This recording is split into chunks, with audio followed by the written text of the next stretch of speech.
Hi there. Welcome to Charlie's Desk. You know, one of the reasons that a lot of actors don't succeed is they don't understand that they're marketing a product just like any other business. Now, Dimple Records will sell me a heavy metal CD if I really want to buy one, but they're not going to waste a whole bunch of money wasting money advertising that kind of music to an old fart like me. And I've learned not to waste my time and money trying to market myself to casting directors as this dark and evil character.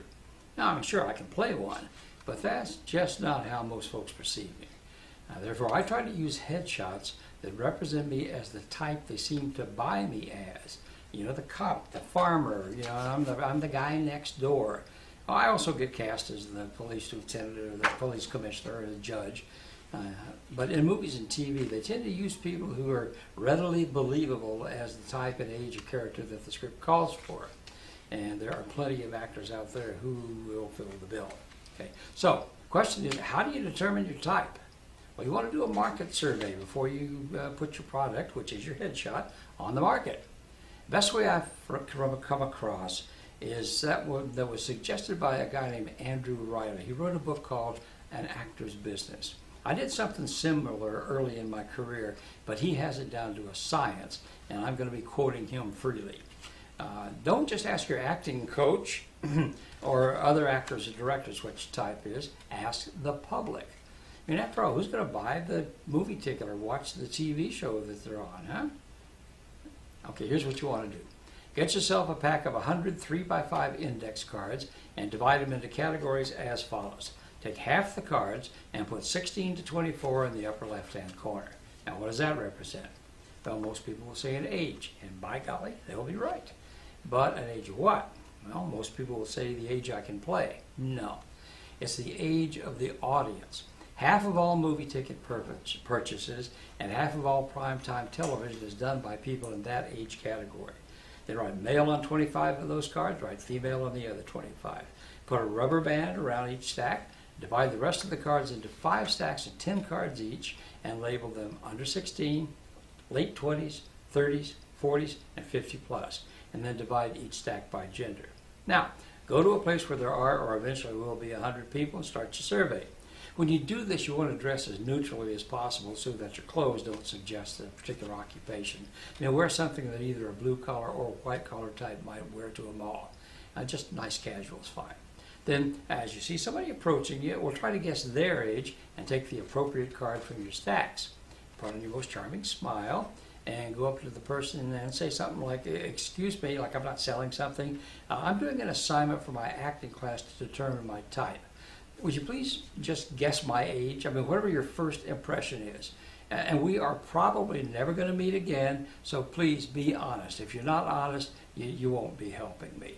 Whatever number they give you, write it down. Most people will go along with answering one question. If not, just smile and say, well, thanks anyway. That's good practice for you because you need to learn with getting no for an answer because you're going to get tons of those as an actor. Okay, once they've guessed your age, then ask the really important question. Just looking at my face, what does it look like I might do for a living other than being a brilliant actor? And if they suddenly say something generic like student, I'll try to narrow it down like, okay, well, what do you think I'm majoring in? And I think you're going to be a lawyer. Cool. All right, if you're Caucasian and time permits, then you can ask a third question. Just looking at me, what do you think my ethnic background is? That'll help you determine whether you're perceived as a Mediterranean type or a Western European type. And once your survey is complete, compile the results. Take all the cards where they guessed your age right on the money and set those aside. That's going to leave you cards where they guessed you older than you actually are and cards where they guessed you younger than you actually are. First thing you do is you take all the cards where they guessed you older than you are, add up all those numbers that were guessed. Okay? Add them all up, then divide by the number of cards, and you'll have an average high. And do the same thing with the cards where they guessed you younger than you are. Add up all the numbers that were guessed, divide by the number of cards, you'll have an average low. Okay, now you have an idea of what your age range is as perceived by other people, and that's what's important. Okay, next you want to divide the cards into blue collar and white collar stacks. One stack will probably be bigger. Usually I get guessed as blue collar professional.